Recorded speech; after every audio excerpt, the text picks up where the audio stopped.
Bonjour à tous, bienvenue sur la chaîne Alexandre Astronomie.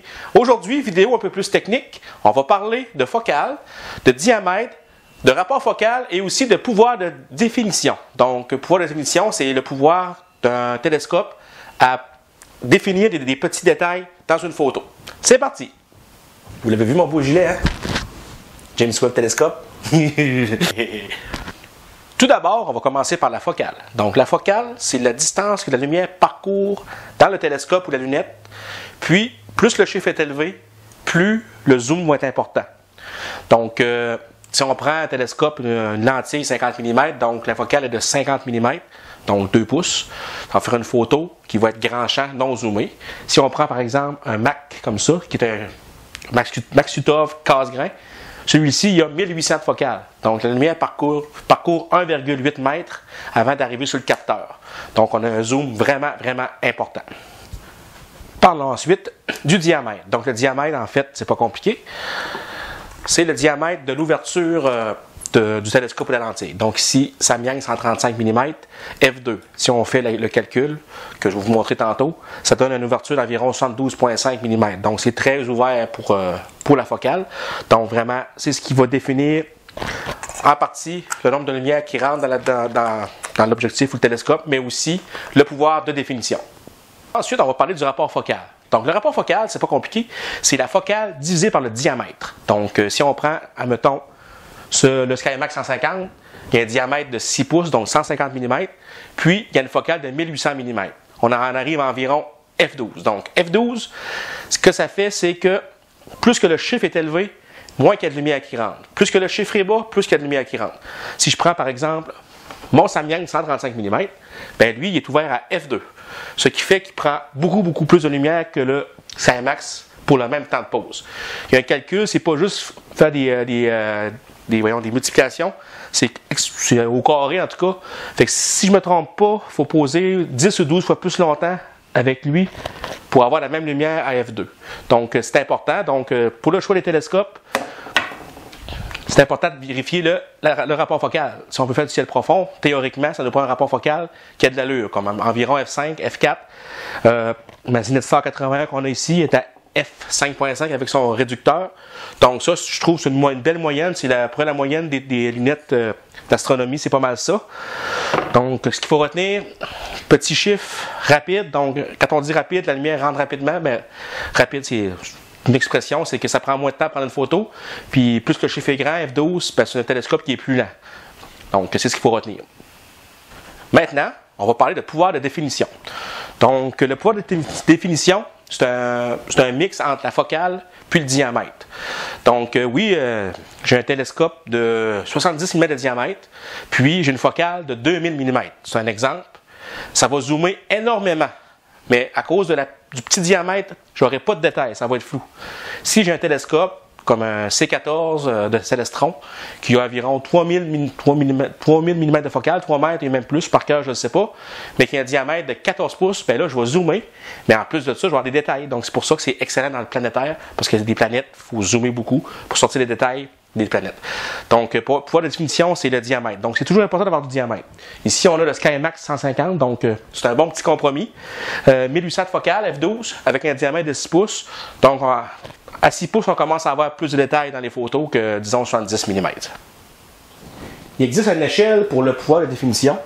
Ben, en fait, il en existe plusieurs. Deux que je connais, c'est l'échelle de Rayleigh et aussi la limite de Dow. D-A-W-E-S, je ne sais pas comment ça se prononce. C'est elle qu'on va utiliser tantôt. Donc, en fait, cette limite-là, c'est la limite, c'est le point où le télescope n'est plus capable de résoudre 2 étoiles. Donc, à un moment donné, les étoiles se rapprochent. Puis, vu que la définition n'est pas bonne, à un moment donné, ça fait juste un ovale et non 2 étoiles. Donc, c'est cette limite-là qu'on va checker tantôt. Donc, les 3 instruments que j'ai utilisés pour faire la M33, bien, ont des limites de d'or très différentes et c'est ce qu'on voit tantôt. L'échelle se transcrit en arcs secondes. Donc, plus le chiffre est petit, plus que l'instrument est capable de résoudre des objets petits. Donc, si je prends un télescope qui a 0.5 arcs secondes, il va être vraiment meilleur qu'un télescope avec 2.5 arcs secondes environ. Donc, tant qu'à moi, je pense que la résolution se situe entre 0.5, 0.4 jusqu'à 3, d'après moi, c'est ce que je pense. Pour mon meilleur, c'est 0.77. Puis pour mon pire, la RED 451, on parle de 2.27 si je ne me trompe pas. Si vous voulez savoir votre limite de DAW sur votre télescope, il y a des sites internet qu'on peut aller voir, donc je vous en montre un là. Donc, il suffit de rentrer le diamètre du télescope et on connaît la limite de DAW. Je sais pas si je le dis bien, j'ai peut-être l'air fou, là, mais on est capable de savoir le poids de définition de notre instrument. Au fil de mon expérience en astrophotographie, j'ai pu photographier la galaxie M33 avec 3 instruments différents qui ont des focales différentes. Le premier, la focale la plus courte, c'était la Red 451 de William Optic, qui a une focale de f4.9, donc avec avec un diamètre de 50 mm.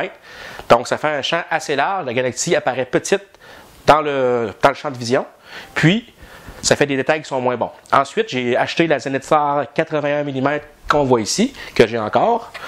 Donc, diamètre de 81 mm, focale de 455 avec le réducteur. Donc, c'est encore assez grand champ, mais je ne dirais pas 2 fois moins de champ, mais presque que la Red 451. Ensuite, récemment, j'ai fait l'acquisition du Skywatcher SkyMax 150 mm, donc un Maxutov casse-grain, qui a une très grosse focale.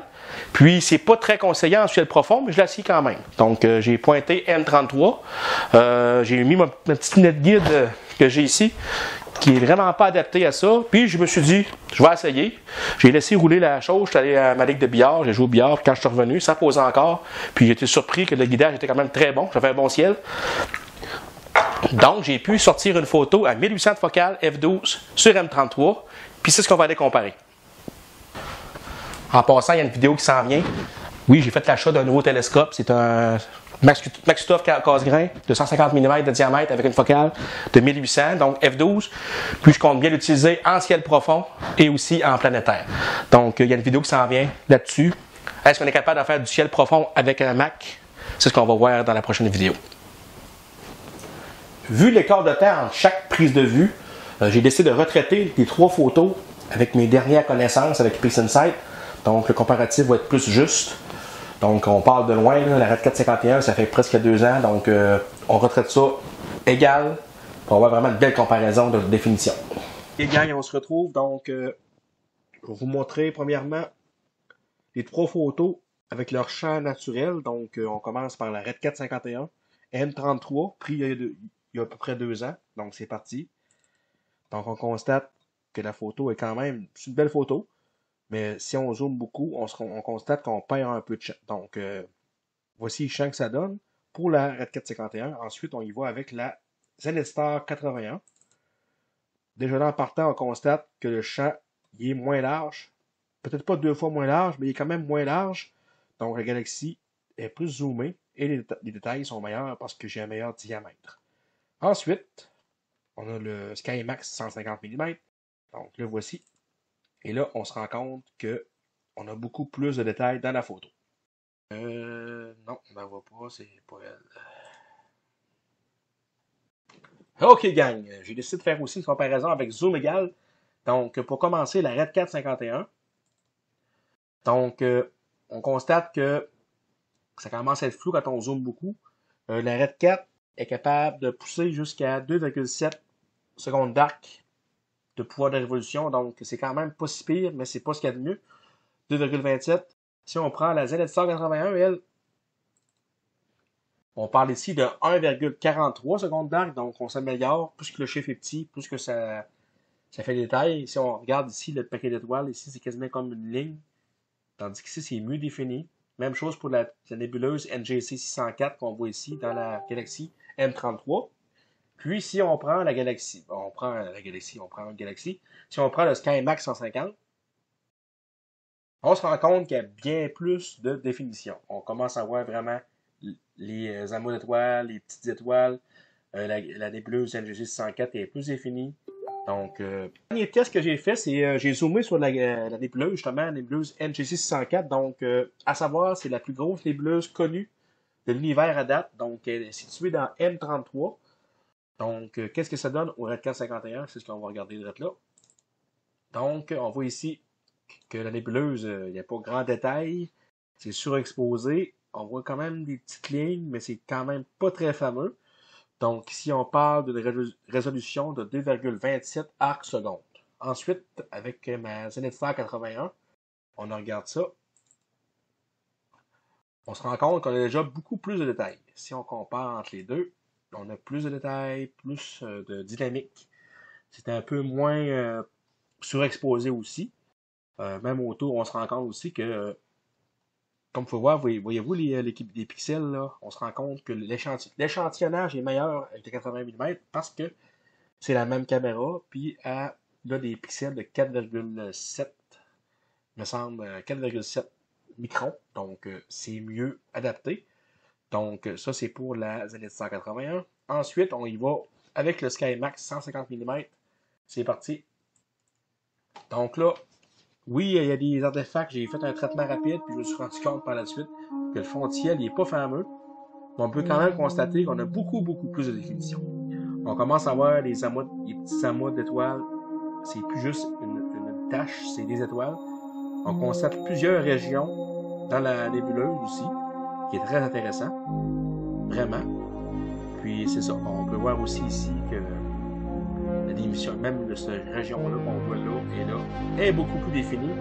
Donc on parle ici de 0,77 arcs secondes. Donc c'est ce que je voulais vous montrer. C'est que plus qu'on a de diamètre, plus qu'on a de définition dans les objets, c'est quand même important. On va parler de focale, de diamètre, de rapport focal et aussi de pouvoir de distribution.